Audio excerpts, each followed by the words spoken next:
I love synergy. The concept that two or more things that are combined together results in more than the sum of the two. As you can imagine, these things would be the weapons and abilities of the player. One example is the green cyborg ninja from Overwatch, called Genji. Speaking of which, rest in peace, Overwatch 1. You will be missed. Back to Genji. This man has a bunch of abilities. However, using them each on their own is very meh. Use them together, they become more than their sum. Take the melee and shuriken throwing for instance. They can be used together, effectively giving Genji one of the most powerful melee attacks in the game. Then, to take advantage of this close range dominance, the designers gave him more abilities to close in on the enemies faster. This includes wall climbing, double jumping, dash attack, and deflect. This form of synergy also makes it so you don't perform cool moves by X and Y and X and Y again, you'll be sucked. Rather, it feels like you yourself, the player, came up with all these combinations, even though obviously most of them are intended by the designers. Like this combo. It feels nice and fluid. This sense of engagement with the player is also what I strive for in SLFPS. While Gengu makes you feel like a badass robot ninja, here my goal is to make you feel like a fragile human scientist survivor clinging on to dear life, which is the plot. I don't think I've ever mentioned it, but the game is basically this. Colony lands on planet. You, dear player, didn't quite make it. Humans make alien have anger. Alien wipes out colony. You finally make it in a deserted ruin. I want to design the combat to be as simple as the player wants, but have that complexity needed to let the player feel like a resourceful scientist. If you guys have any other examples of engaging gameplay through amazing synergies, please leave them in the comments. I love to check them out. I'm C6. Welcome to another devlog for SLFPS.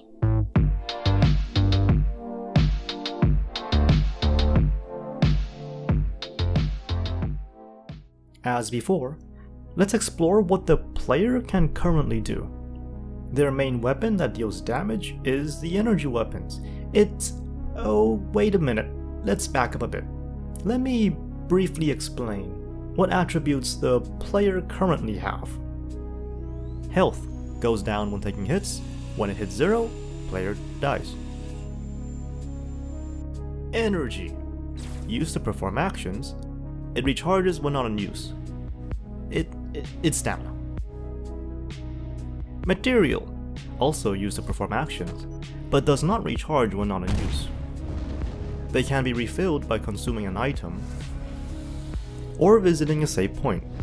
Yes, this is just FP, or focus point if you will. Suit heat goes up when using energy weapons. When full, the suit overheats and energy weapons can no longer be used until it cools back down.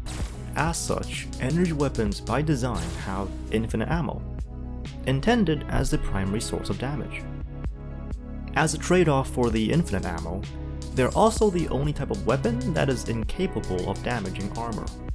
Other limitations, as you probably saw, is by costing energy and overheating. You know the saying bread and butter? This is like the bread, but without the butter. So where is the butter? They are the other equipments, such as the arm launcher. The player can shoot a sticky grenade. This costs no energy or heat, but it does cost materials. As it has a delay until the explosion, you can use it kinda like a sneak attack.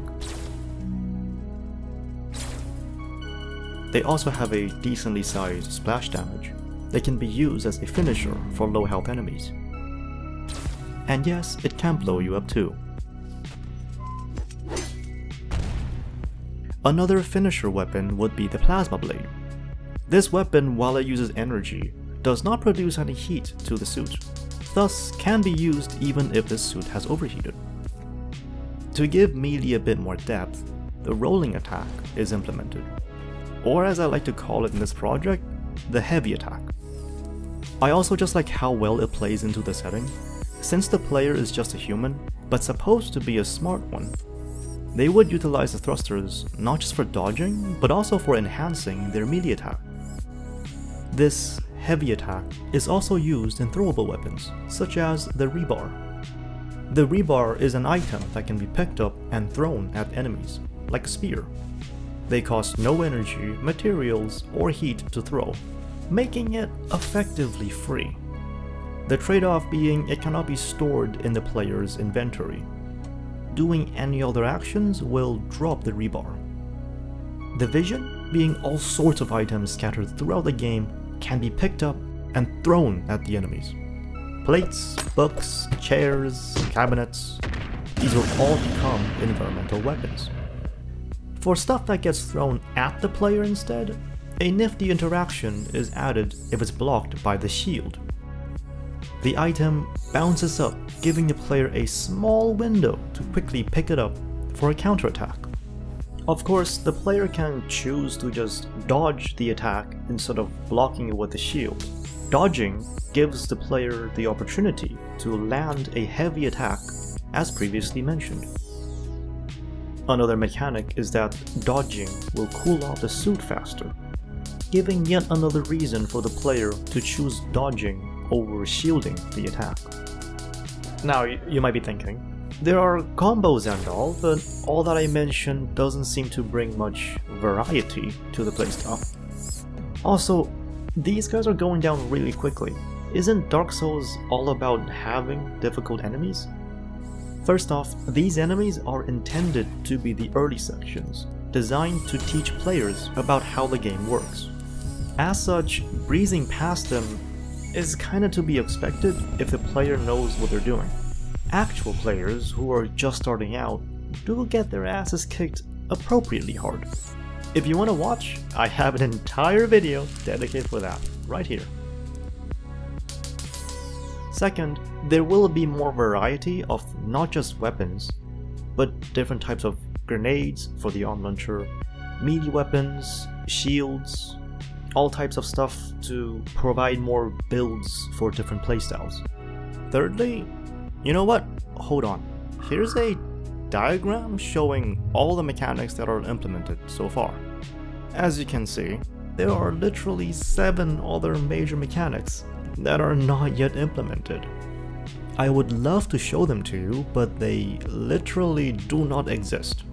So I will try my best to briefly explain them.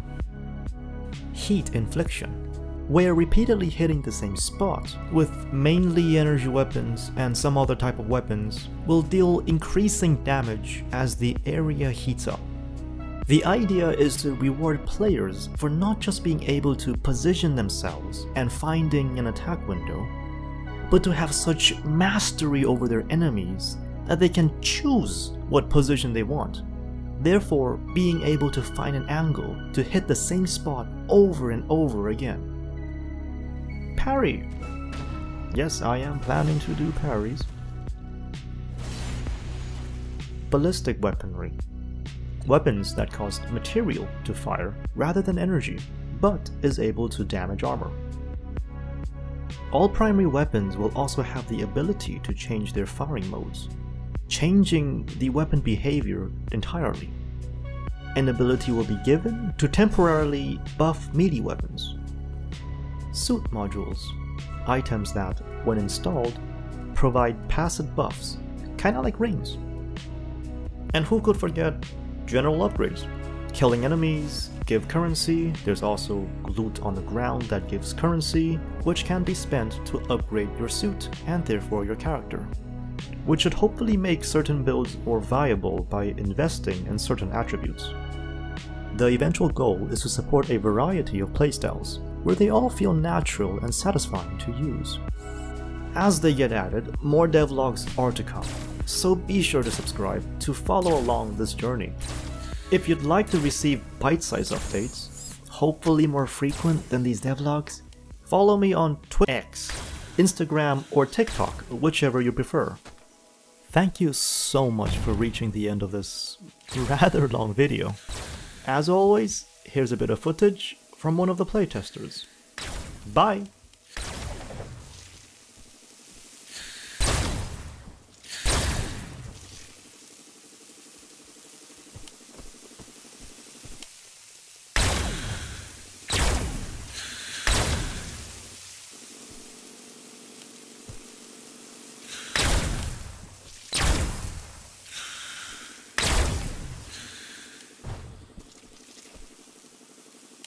Yeah, you were really precise with this. That is insane. Whenever I reach this section with the controller, I can't hit them for shit.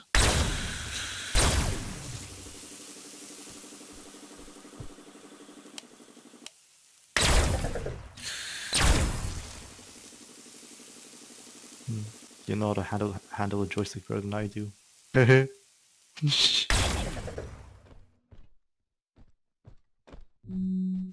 Oh, going with half health. Okay, brave man. Okay.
Holy shit. Nice, yeah.